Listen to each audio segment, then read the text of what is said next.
Awesome. So thanks for joining us with this week's Nerd Herd. The Data Nerd Herd started in right as the COVID lockdowns started. So maybe back in, what would that be, mid-March? We kind of realized that people were going to need a way to communicate with like-minded data professionals. So the Data Nerd Herd really sprung out of that.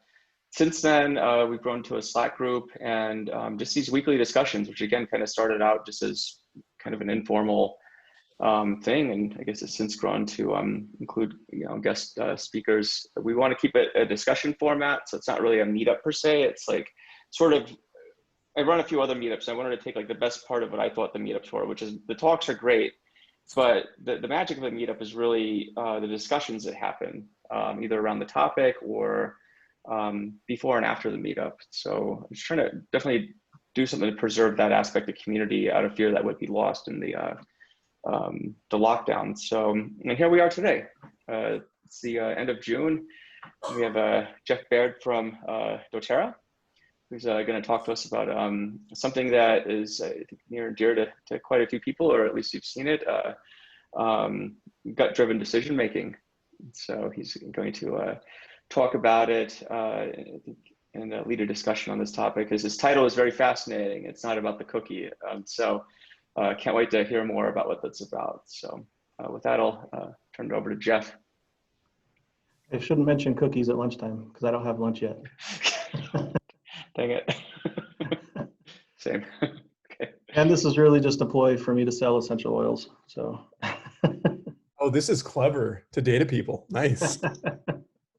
All right, let me share my screen. And this is a speech. These slide decks from a speech I did a few months ago. But as Joe pointed out, let's make it more a discussion. So we probably won't get through all my slides. I'll just kind of go through them and we'll keep it informal and discuss what things sound interesting to you guys. And kind of the premise of this is this slide here that I saw at a Gartner Data Analytics Conference a couple of years back, where it was pointing out that if a decision maker is given data, but their gut feel says something different, then 90% of the time they're going with their gut. Now, what's interesting is how often data professionals will see this and it kind of bugs them. They kind of resist it a little bit, not realizing the irony that I just presented data and their gut feel said something different. So this is kind of what we're going to talk about. And then more specifically, which seems like an interesting topic, a weird topic for data people, we're going to be talking about body language, because there's this interesting tie-in to both our careers as data engineers and our effectiveness in terms of trying to influence and persuade people with data. And so we're going to talk about some body language tips that can help us to be more effective on both of those areas. Has anyone seen Moneyball or read the book? Love the movie. Great movie. One of my favorite stories for Good one. So those that haven't seen it, and hopefully I won't butcher the premise too much, but this is loosely based on a real story. It was the Oakland A's, right? I think it was the Oakland A's baseball team. And smaller team trying to build a winning team, but they didn't have the budget that some of the bigger teams had to recruit good players and to put together a rock star team. And there was a very conventional way that throughout baseball they've done recruiting process. And you get a little glimpse into that with the movie when you have all the old school recruiters talking about how they're going to attract players to come to their team. The coach, was he the coach? He wasn't the owner. He was the, not the coach either. What was his role? General manager. General manager. And so he took a different approach to it. He hired a data guy. He hired a data geek to try to help him to figure out how, with a small budget, he could build a winning team.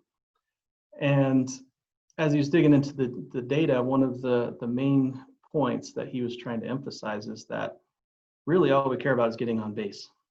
If you get on base more, then you're going to score more runs and you're going to win more games.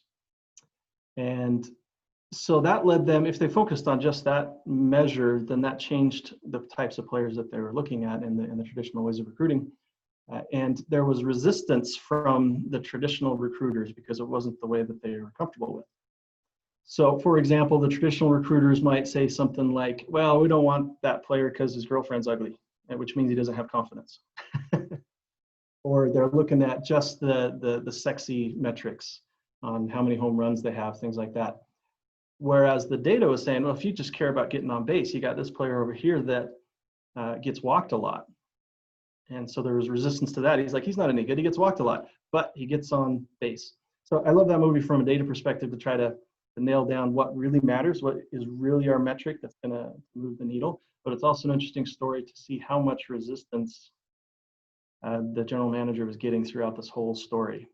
He had data to support the direction that he wanted to go, but the traditions, the habits, the gut feel, all of that was an obstacle to getting the direction that he wanted to go. And his solution was a very brute force to just push it through, to just say, no, this is what we're doing, and he just moves forward, and eventually it worked, but it was an uphill battle. Another similar story I saw with, similar to this one, was Alan Turing with the Imitation game. He was tasked in World War II with trying to crack the Nazi encryption program, the Enigma. And similar to this, he was absolutely right, and he's absolutely brilliant in how they needed to build a computer to be able to do what they needed to get done. But the interactions he had with people and the way he was interacting with them became an impediment to him having any influence or success. People were actively opposing him in trying to get where they were going to go.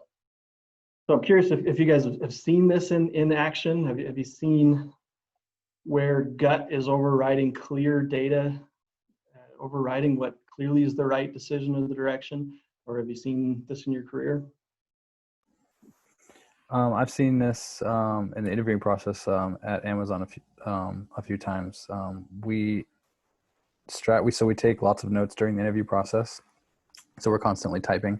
So we always have to warn our candidates to let them know that we're not like working on other things, because we've had people think that. But we take notes so that we can try to remove that human bias, because afterwards, when a candidate interviews, they interview with 4 different people, and then afterwards there's a meeting, a debrief, where all 4 of those interviewers get together and they discuss the things that were talked about in the interview and how it went.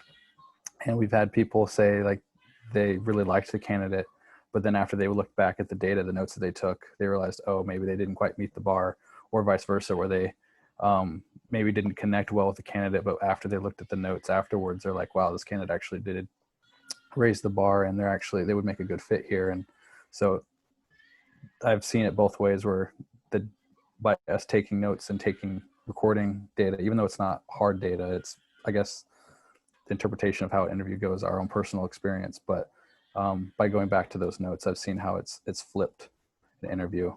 And even in the debrief, when we all share different notes and share different stories and perspectives based off questions that we've asked, I've seen debriefs flip where everybody was inclined and then all of a sudden they weren't inclined, and vice versa. So Nice. I'm a proponent for data. Yeah, and I certainly would never suggest that we get rid of data because of this. And it's interesting in the recruiting space, because there actually is a big push to try to get bias out of the interviewing process, which is awesome. In fact, I saw one extreme example where they had a robot. It was about yay big, and it had a face that looked like a human, but they'd send that into the interviews, and it would ask the questions to try to eliminate human bias. And that's good to try to get as much of that as we can. Unfortunately, it's my opinion that bias is still going to come into play at some point. There was one guy that tried to categorize the different types of human biases that we have, and he identified 175 different types of biases that we can have. Confirmation bias is just an example. And it's those kinds of things that influence the gut. And so what I've tried to do in my own career track, and as I'm trying to influence the direction of an organization, is to try to balance, to have both sides of the equation figured out and nailed down. Yes, to make sure we have good solid data, because that's an important part of it. I've also wanted to understand the gut feel part, so that I don't find myself being a victim of the gut feel and of bias, but can understand and try to maximize it. And so this is a little bit of background about me and how I got into some of these topics. I've been in IT this is my 20th year. And most of that's been in data warehousing, business intelligence. But I started seeing this dynamic a lot through my career where decisions were being made without the data.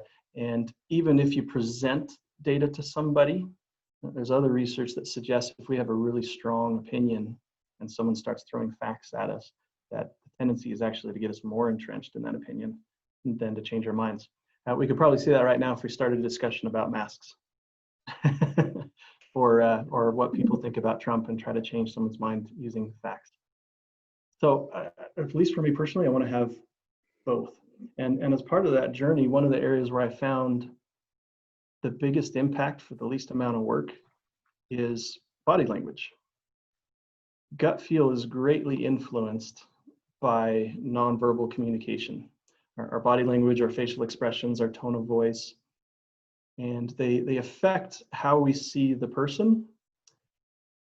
But there's also research that suggests that it has a halo effect, that if they see us in a positive or a negative light, that affects our work and the work around us.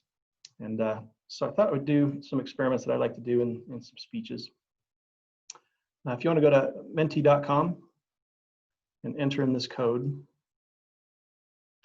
what I'm going to do here in a minute on the next slide is show you a picture of an individual, and we're just going to do an exercise in first impressions and do some basic sentiment analysis. We won't have a huge sample size here, but that's fine. And what I want you to do is, when you see this picture, just type in a word or two, the first word or two that pops into your head, or the first feeling that you have when you see them. And then we can talk about that and see what we think of it. So I'll give you a minute to go to the website and get the code put in, and then I'll show you the picture.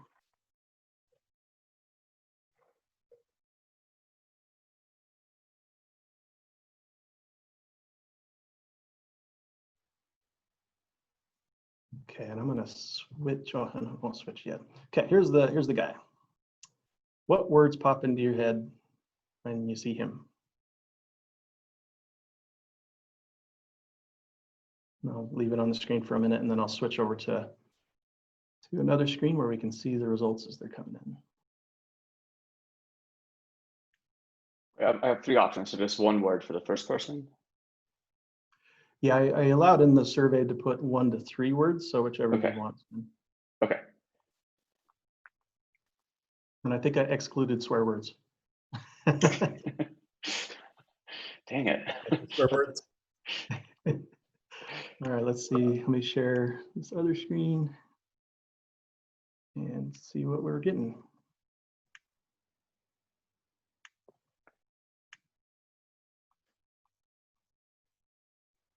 All right, mysterious, concerned, nervous, scared. And the bigger the word, the more often that one comes up.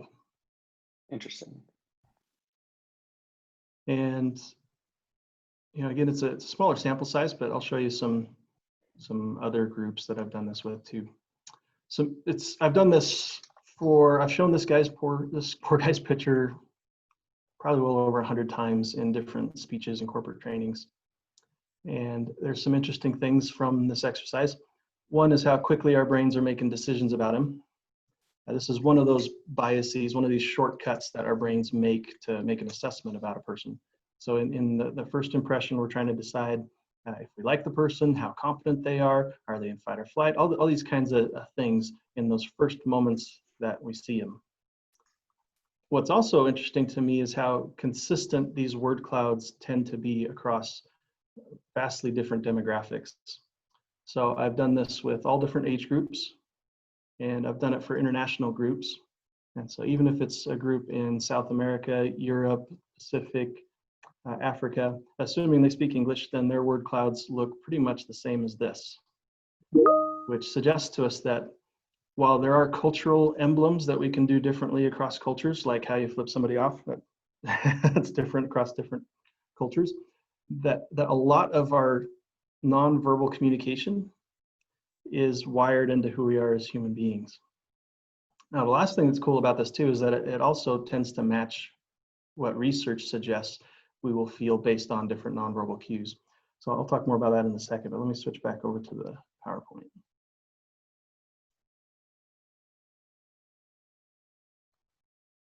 I'll show you a couple of other word clouds.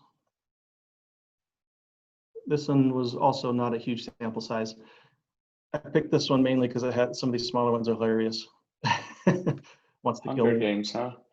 Hunger Games. We'll link something back. This So is it's awesome. not too dissimilar, right? And this next one was a bigger sample. This was a keynote for about 400 people. So we had a better number of people that were participating. And a lot of the words are different, but you see the same types of sentiments. And serious is a very common one that I see across groups. Scared is actually probably the one that I see. And this is where we can start to look at what research says about body language and the effect it has on how we feel. If we look at, for example, what he's doing with his eyes, he's got his eyes open really big, right? And so that cue, that's common when we're in fight or flight, to open our eyes up really big. And so that cue, along with a cluster of a whole bunch of other cues that are going on in this picture, in that first moment we see him, is communicating to us that maybe he's in fight or flight mode, or maybe he's scared or scary or concerned or intimidating, all of these different words to describe the same kinds of gut feel from him. So thoughts on that?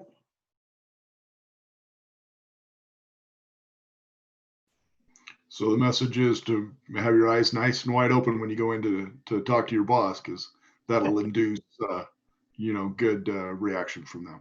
Yeah, totally. Some interesting background about this guy. He's actually a founder and owner of a job recruiting company. And he used to have this picture on his website. He's changed it now. But that was the picture on his website that people would see. And these are the kinds of sentiments they were feeling about him. Interesting. So Yeah, then, go ahead. Just gonna say that's very interesting.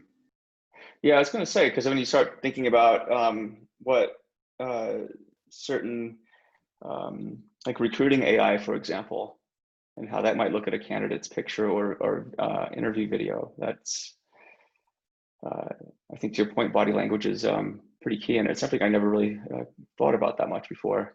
So Yeah, it's funny. I mean, the whole concept becomes kind of problematic if that's all you're using is these recruiting videos, because there are all kinds of like social cues and other data in there that could tend to bias the AI against you or for you. Yeah, absolutely. And does anyone work with HireVue? HireVue looks at body language as one of the data points in the video interviews they use.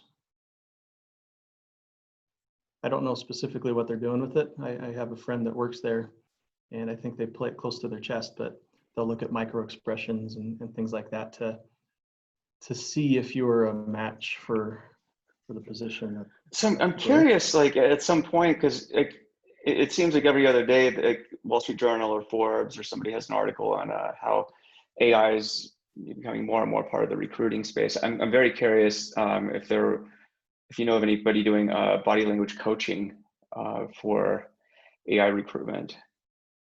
I Or don't if know it's gonna anyone be a doing thing. AI yet. I think we're getting there because it's Mm-hmm. the coaching is going to kind of trail behind the technology.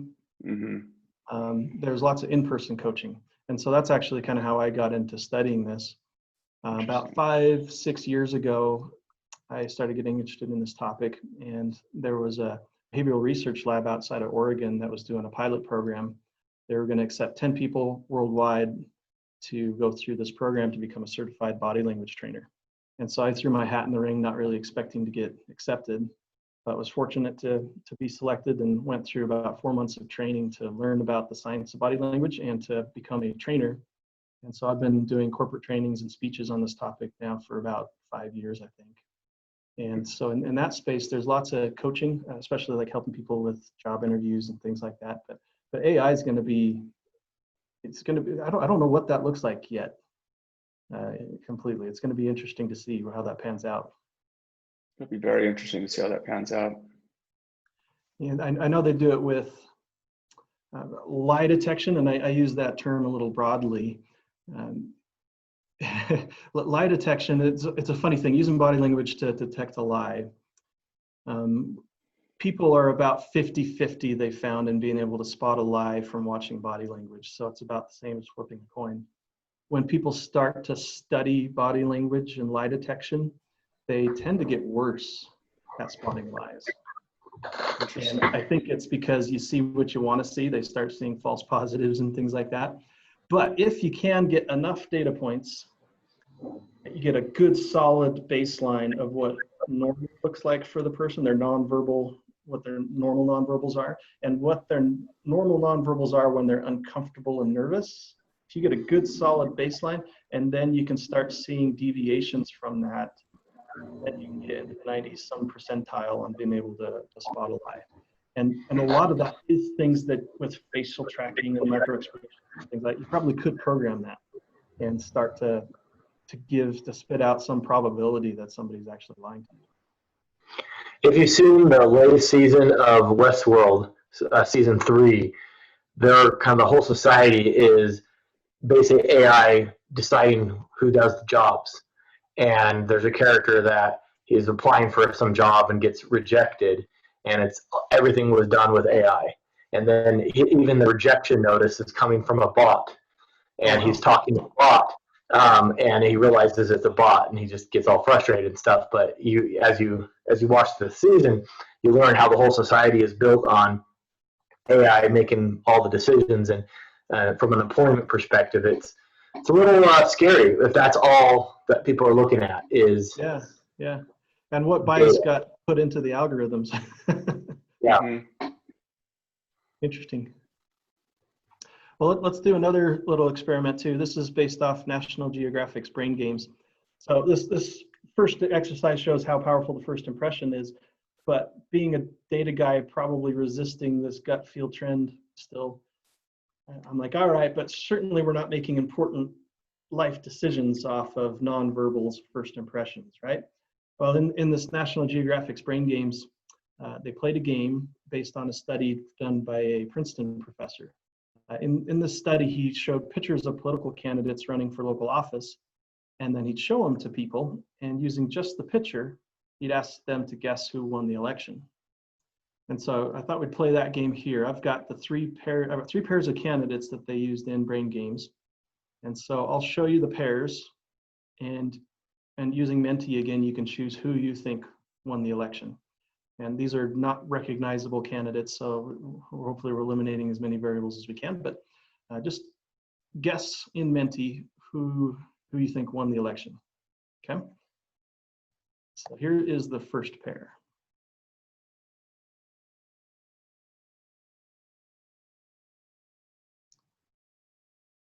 And I think I'm gonna switch how I'm sharing, so this part will be a little easier.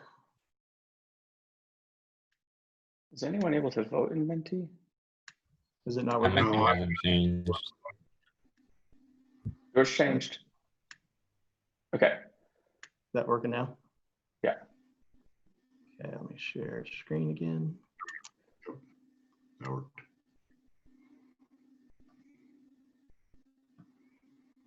Okay, so it's about 50-50, which for this pair is generally what I see.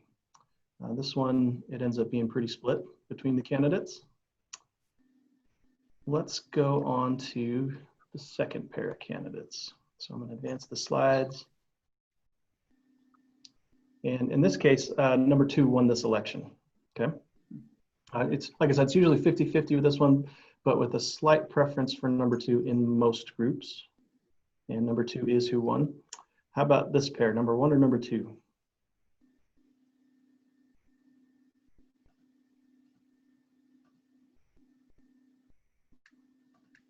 Go over to Menti.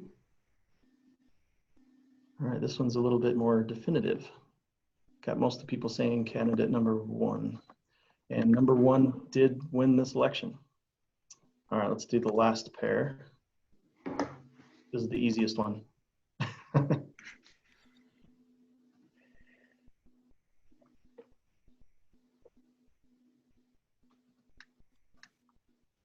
Okay, any underdogs for number 1?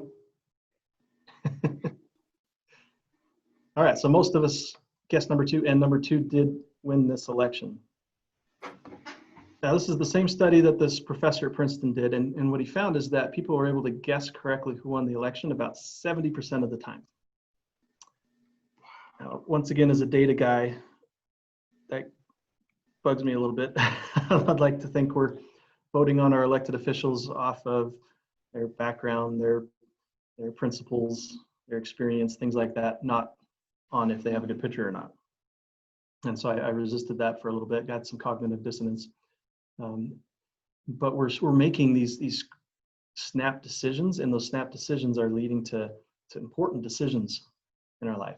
Now you can imagine this if you've got several different candidates applying for the same position, and that first impression, that mental word cloud that people have in their minds, and then whether or not they're going to choose you or the other candidate. Does that surprise anyone, bug anyone, or is it just me? 70% of the time is surprising, but it doesn't surprise me that people are that how important body language and appearance are.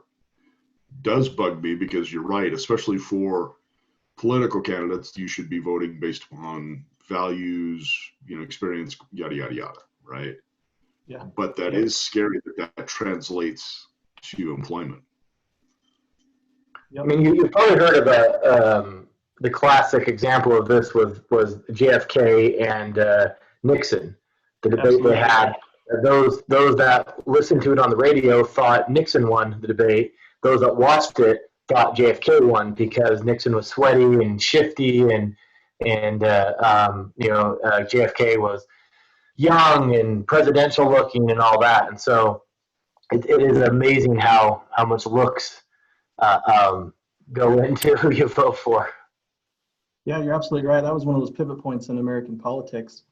And at the time, they didn't understand why it was so different between those that listened on the radio and those that watched it on TV. And so I think it was almost 17 years after that, on the presidential level, that anyone agreed to do a televised debate, because they were just like, there's something happening here and I don't understand it. So now the pendulum's swung the other way, and politicians know that it takes all these little details in order to sway opinion. I tried to soothe my cognitive dissonance a little bit with this, thinking that, well, these are just local elections, and it's not unlike how candidates will put their name everywhere in a city in the hopes that when you go into the voting booth and realize you haven't really researched the candidates, you'll think, oh, well, this name's familiar. So then you're more likely to vote for them. But I thought, surely this doesn't play in to something higher like a presidential election, right? Because then you have much more variables. You have voting records, you have constant news feeds, you have tweets. Well, what's interesting to this and triggered even more cognitive dissonance in me is the professor that did this study came up with an algorithm based on the nonverbal cues that get you elected. There was 2 traits in particular that he found you needed to convey with your body language in order to get elected. The 2 traits were trustworthiness and confidence. So if you looked trustworthy and confident, then you were more likely to get elected. And so he took all the different nonverbal cues that communicate trust and confidence and put it together. And about almost 4 years ago now, he put all the major presidential candidates from both the major parties through his algorithm to see who would be the most electable based on their nonverbals. And this is what his algorithm found. Had Donald Trump as the most electable, which is counterintuitive in some ways, and then Hillary Clinton is number 2. Now, there's still tons of variables on this level, and it'd be interesting to see how this, if this pattern holds true over time, but still pretty high correlation here on who we voted for on the national level in spite of all the additional information we have available to us. So blows my mind. And what I found too is, so trust and confidence gets you elected. It's the same with us if we're trying to get a job, if we're trying to present a case to executives, if we're trying to change minds. If people can see us as a balance of trustworthy, in fact, I think I've got a slide for it. If they can see us as warm and likable and trustworthy, but also coming across as confident and competent and powerful, that's what gets you elected, that's what gets you influence, that's what gets you jobs. And you can think of people that have this out of balance. If you're in the lower right quadrant, for example, people that are very confident and powerful, but they're cold or maybe they're kind of a jerk. We probably had bosses like that. And those people can get their way if they have positions of power, but people don't necessarily like them. They don't necessarily get people to want to follow them and inspire them. And you get people on the other end of the spectrum, though, that are very warm and likable that you'd want to go hang out with on the weekend. But if you don't see them as competent, that word cloud in your head assessment of them, if you don't see them as competent, then they'll be dismissed. Those are the bless their hearts. And if you're seen as cold and incompetent, nobody likes you, you're not going to have as many opportunities. So if we can get in that upper right quadrant in job interviews and things like that, then that's increasing our chances of not being a victim of gut feel decisions, but leveraging it to our advantage.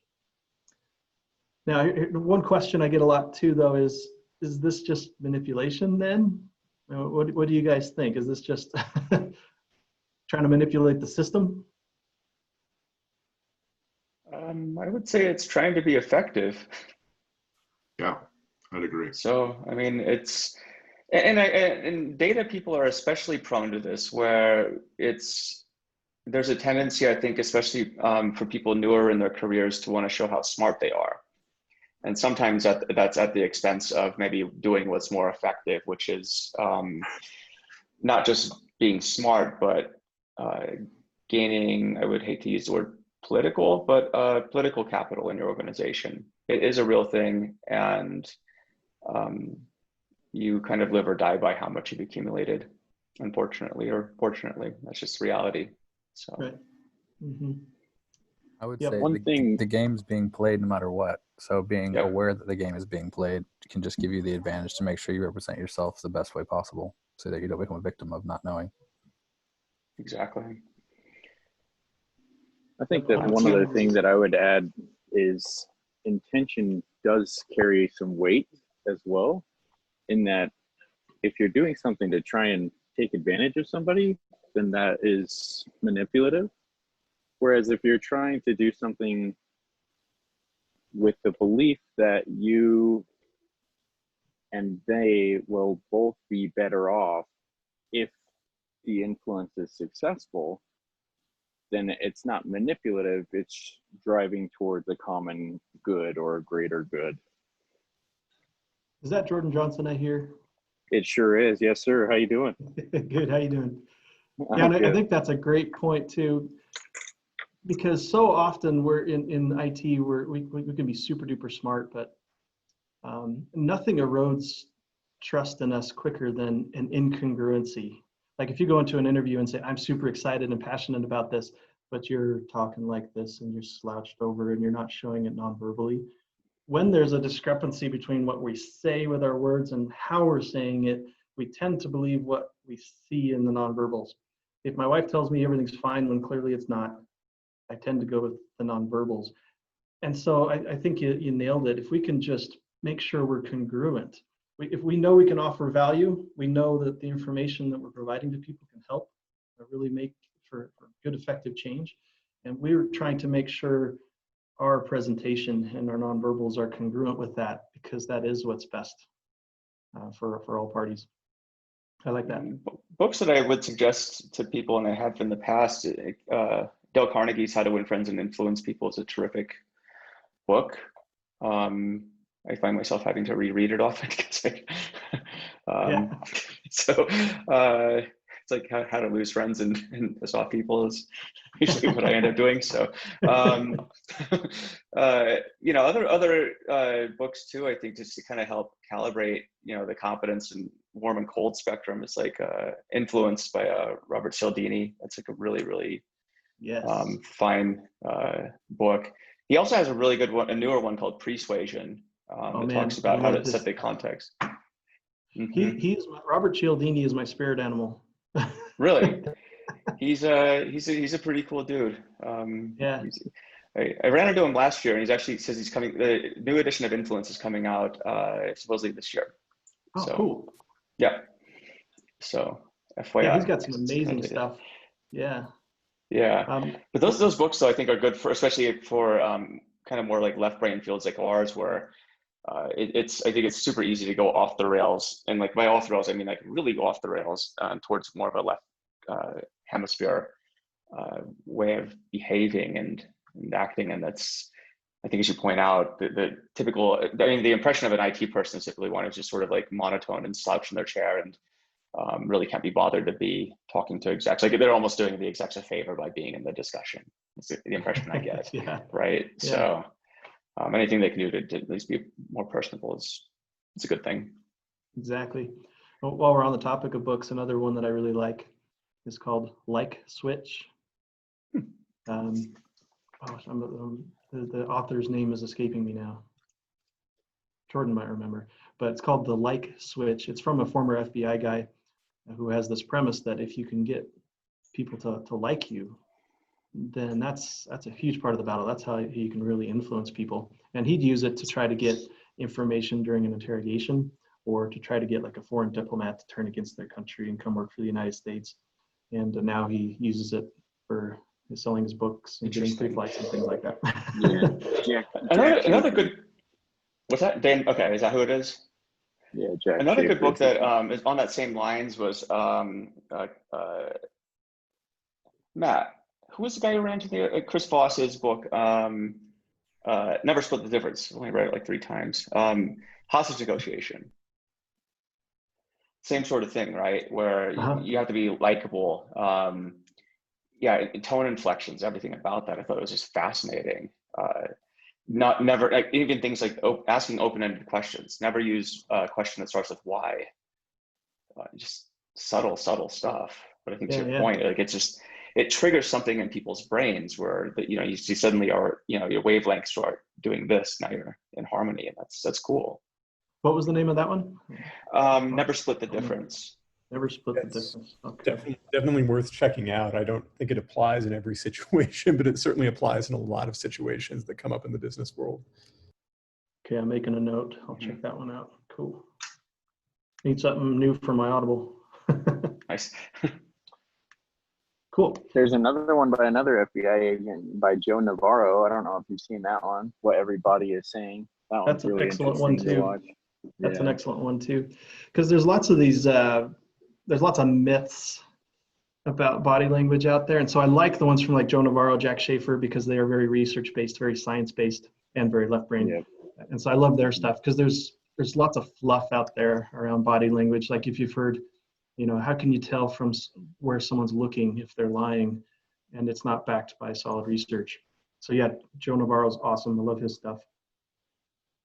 Yeah, it's kind of an interesting point. Oh, sorry, go ahead. Oh no, go for it.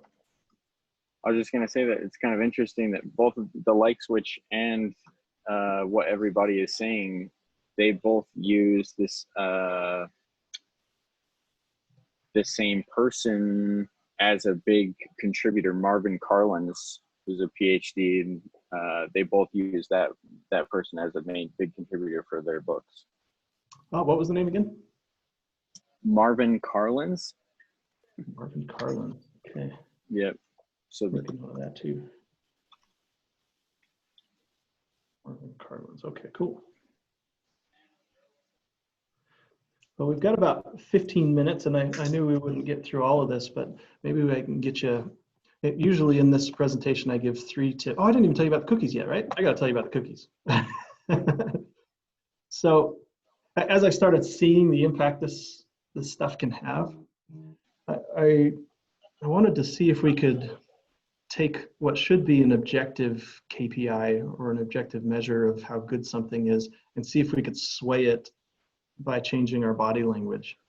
And so UVU's data science team, I partnered with them on something to do a little project. It was informal. Do I got some UVU folks here? Me and Austin. Austin, how you doing, man? Doing well. Still back east, right? Still back east, yep. He helped us with this experiment. Maybe I should have you describe it. I mean, I can. I mean, long story short, we basically want to see if body influence actually, or the way that the cookie was presented, actually influenced people's choices. So what we did was we got the same cookie, and we put it on both these tables, table A and table B, and one table presented it in kind of a more enthusiastic manner. There was hand gestures that were more of a inviting, positive hand gesture, and whereas the other table was more of just kind of a monotonous or short tone and kind of more aggressive hand gestures. And we just asked them to go ahead and try both cookies to see which one they liked better, because basically the premise was that we were trying to start up a new cookie company here in the Valley, a cookie delivery thing, and we just wanted people's opinion on which recipe they liked better.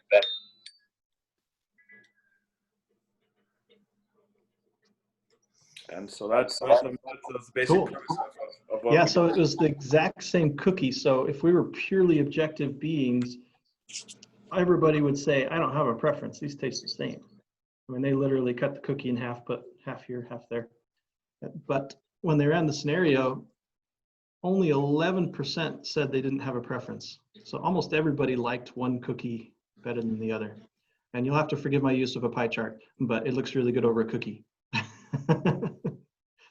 So almost everybody had an opinion. And like you said, on the one table, you were using more positive body language cues, and the other one more neutral or negative. And we could expect that that would affect how the students see the person giving them the cookie. We were checking to see what the effect it had on the cookie itself. And we found that nearly 2/3 of the people liked the cookie better, or positive body language was used. And so there's this halo effect that if we can get people to see us with that balance of trust and confidence, and if they can like us, what we're providing to them looks better. Our products and services can look better. The output that we're giving, a KPI on the dashboard, if we're presenting it well, can look better when they see us in a better light. So that gives us some control over it, so that we're not just a victim of people's guts. So any thoughts, questions on that? It was kind of an informal one, but it was fun. It was a fun experiment.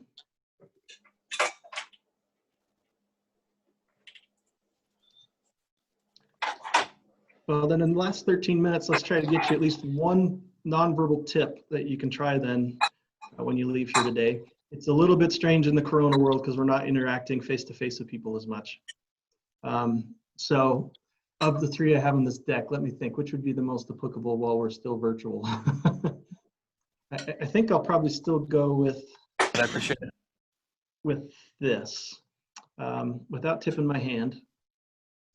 When we first meet somebody and we're getting that mental word cloud in our minds of what we think of them, what part of their body do you think we notice? And that's kind of an unfair question, actually, so I'm going to rephrase it. There's a part of our body who wants to keep us safe, our amygdala, that's always scanning the environment for danger. And it's assessing people when they see them to see if they're a threat or if they're a friend. And so that part of our brain, what do you think it notices first when it first meets somebody? Facial expression. Their hands. Okay, usually we think of the face and the eyes, and that may be consciously what we notice first, but hands, whoever said hands is right, actually. Hands are what we notice first. The part of our brain that wants to keep us safe wants to see if we're holding a weapon, if we've got a fist that might indicate we're angry. Our hands are trust indicators. It's so powerful in influencing our perceptions of other people that jurors will find you more sneaky and less trustworthy when you're on the stand if your hands are beneath the table and they can't see your hands. And so, and it's kind of a gut check. If you see these two pictures, most of the nonverbals are the same, most of the variables are eliminated, but gut feel, who do you trust more? Who would you want to work with more? Most people would say the person on the left because the hands are visible. And so we could spend 2 hours just talking about different hand gestures. But to leave here, there's one principle to keep in mind. If we can keep our hands visible, especially when we're first meeting somebody, that's starting to boost trust. That's starting to help show them that they can trust us and like us.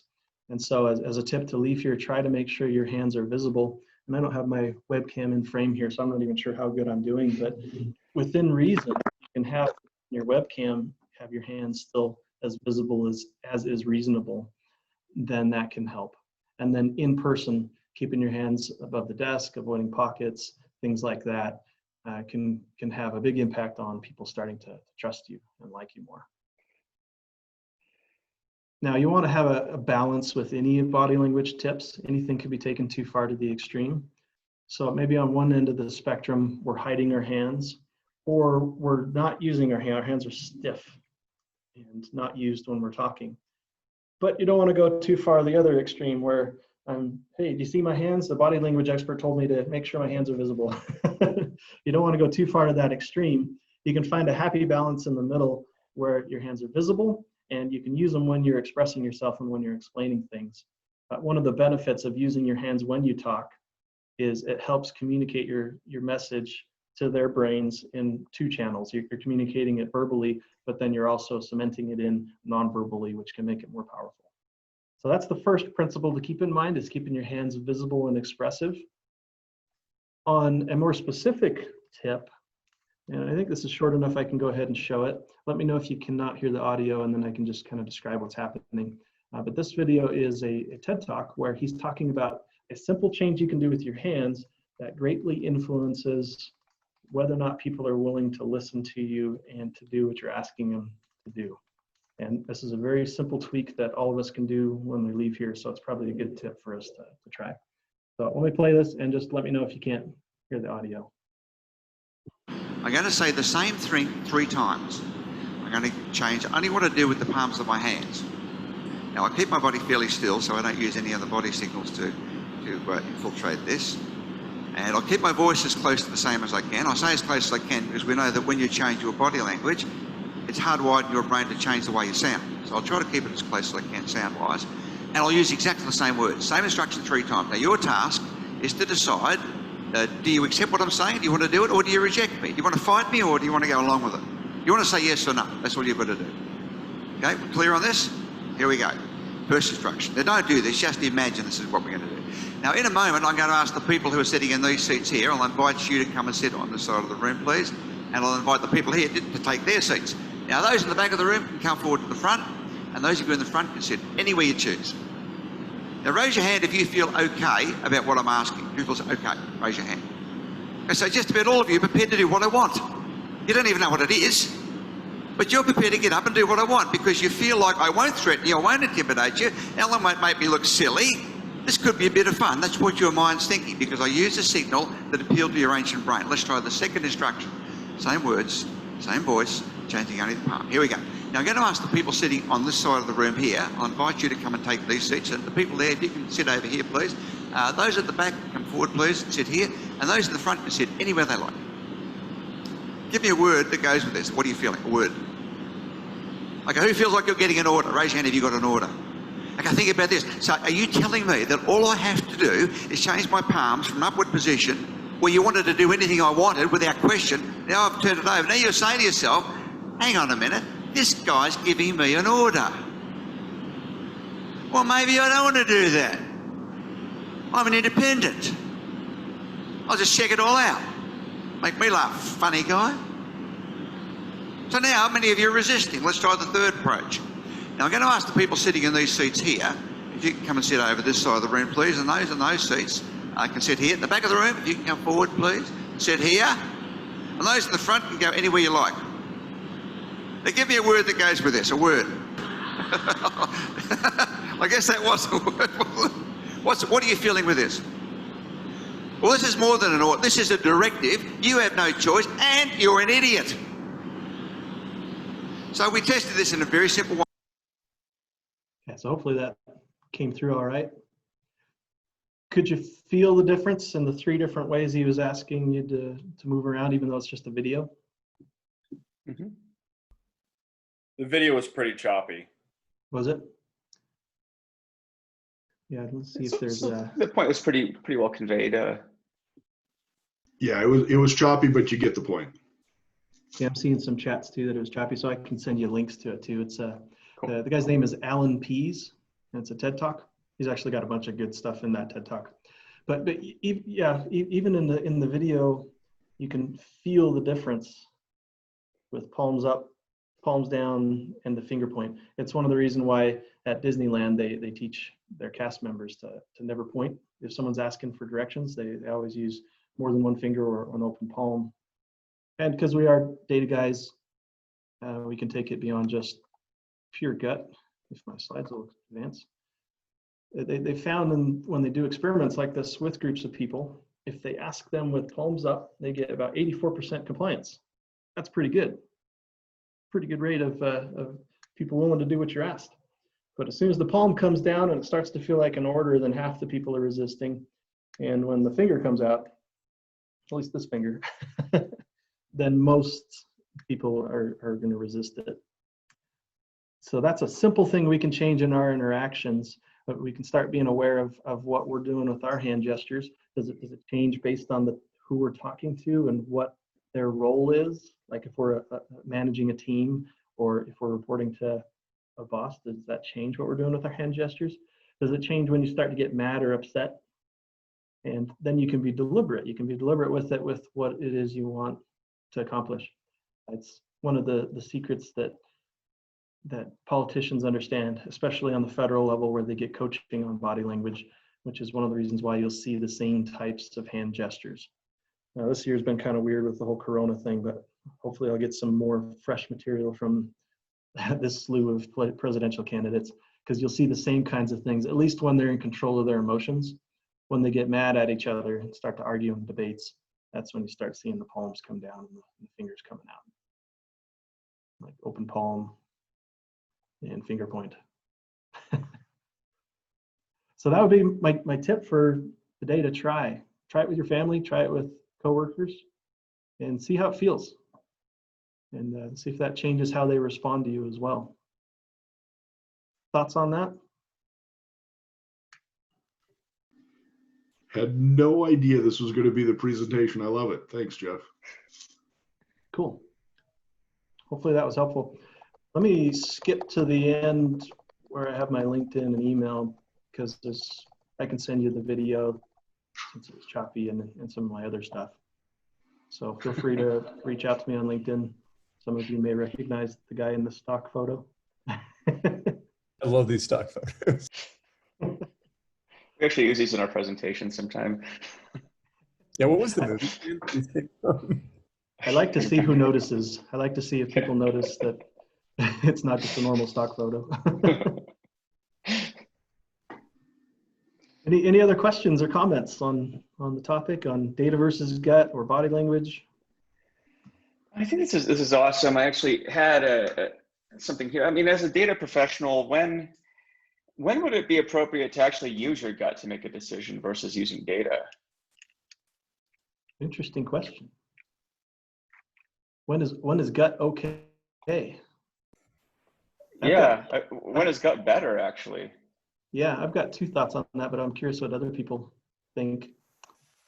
I found that some of my gut feels now that I'm further in my career, are data-driven gut feel, if that makes sense, that I have enough track record, enough experience that my gut feel is faster than my cognitive brain, my neocortex can articulate why and can bring back the memories in my experience as to why. That might be one scenario where I just know in my gut that this is a good or a bad decision because I have enough track record, enough experience to help inform the decision. I may not have data now with this specific case, but I have enough past data that informs my gut. I kind of know what you're talking about. Like, do you feel like you've developed sort of a sixth sense after a bit with certain data problems where you can just, within a couple of seconds, really understand what's going on? Yeah. So that would be one scenario. And then one other comment is bias gets a bad rap, and that's appropriate, but it's also necessary. The reason we have biases and shortcuts is because we're constantly being bombarded with information. We don't have time and cognitive ability to process all the inputs coming in, sights, sounds, memories, all that all at once. And so our brain has to make shortcut decisions. And so while we want to try to eliminate bias, it also is necessary. It's a necessary part because we just don't have the time and ability to consider all data points that are out there. If What was it? Daniel Kahneman's book, I think, was maybe the best illustration of that. Thinking fast and slow, so like system one and system two thinking. Normally, you're going to default to thinking quickly about things and using your biases, but sometimes that's good, sometimes it's not. So sorry, I cut somebody off. Yeah, I'm sorry. Nice meeting you all. And just quick introduction. Thanks for all the content. It's my first time in this dialogue. I just recently graduated from FUCO, Duke University Business School. So I'm coming from a data science background as well. I wanted to put on the table like this example from our faculty researching on this topic, and when it's gut feeling okay, in line with Kahneman's research, like experts, like they are over time, if you're an expert in a field, you get the knowledge like the system 2 assembles and you embedded it on your system 1. So a lot of research by our faculty points out to salesperson, for instance, because they repeat over and over and over again a routine and they get immediate feedback, they basically get more accurate intuitive intuitions. And the example there is like a car dealership. Like salespeople are immediately able to identify where someone is going to buy a car. And that's the research actually done by one of my professors coming from Stanford. They took a lot of like salespeople in car dealerships, and the most experienced people were just in a minute identify this guy is not going to sell, not going to buy. So they take the rookies and okay, that's yours. And they just go after like buyers, like the people that they identify quickly, they're gonna buy. But it's because of the repetition. And the research points out also that the gut feeling develops when the feedback is immediate. So you get the feedback right away. If the feedback of your action decision comes 1 week from now, then the intuition is not getting accurate. That's what research is saying. Yeah, that's super interesting.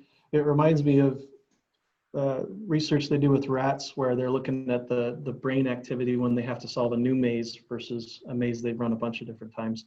You know, after they've done it a few times, then it takes less cognitive effort and starts getting consolidated into the habit portion of the brain. So you don't have to think, you don't have to expend a lot of cognitive effort. You can just fly through it. And it sounds like that's similar. That repetition hones your intuition and your gut feel so that you don't have to think as much. You can react, but still have it be good choices. That's cool. Yeah, that's really interesting. Kind of reminds me of like people who rock climb, like do free soloing. You would have to be at such a level with being comfortable. But you know, if you're to start a sport like climbing, I mean, you obviously you would be overthinking a lot of things, but only after like repetitions would you feel comfortable like climbing without a rope, right? So, Yeah, kind of similar thing. Huh. There's a Interesting. cool story in the book Atomic Habits where he tells a story that he heard about a nurse that worked in an ER, and she had been doing this for years, and she went to a family reunion and saw her father-in-law and immediately said, "You need to go to the hospital." And he kind of laughed it off. And she didn't know why. She's like, "No, you don't look good. You need to go to the hospital." And he ended up going, and come to find out he was in the early stages of having a heart attack. And she had seen so many patients come into the ER with heart attacks that she had subconsciously learned that the shading he had in his face was indicative to a problem, the early stages of a heart attack. And so, yeah, along everything everyone's saying, early repetition can even subconsciously teach us, our brains see patterns and we'll internalize those. I could see another example though too, and sorry, I know we're a bit over, but whatever. If you want to stick around chat, stick around chat. So, but you know, the recent pandemic too. Like if you're a data scientist, and especially doing forecasting, I mean that pretty much just went out the window when COVID hit. I mean, all your data points up to middle of March reflected one reality, and then all of a sudden, the world's a different place. So I remember when that happened to me in the 2008 recession. I was hired as a forecaster, and in the fall of 2008. So that was at that point you only had you could use some data points, but really it came down to your experience having done forecasting in the past, and I think also understanding your domain. And those are the only things I think that kept that particular business going, because obviously if you're trying to extrapolate off of the past data you had, it would just be next to useless. So, you know, Very cool. yeah, it's a fascinating conversation. So, Well, thanks for having me, and feel free to reach out, and I can send those videos to you too. that'd be great. Yeah, please do. I'll post this up probably the next day or two, then I'll send out the link. So yeah, thanks to everybody for attending. And yeah, July's Data Nerd Herd, we have a couple of speakers, a couple of discussions lined up, I should say. But if anyone's interested in having a discussion or has a topic they'd like to have a you know, a group talk about, I'd be more than happy to make that happen. So it's usually on Friday at 11:30 Mountain Time. So yeah, cool. Awesome. Well, Thanks, Joe. Yeah, of course. This Thanks, was awesome. Jeff. Thanks a lot, Jeff. Thanks. Yeah. Have a good weekend, everyone. All right, take care. Bye-bye. Thank you. See ya.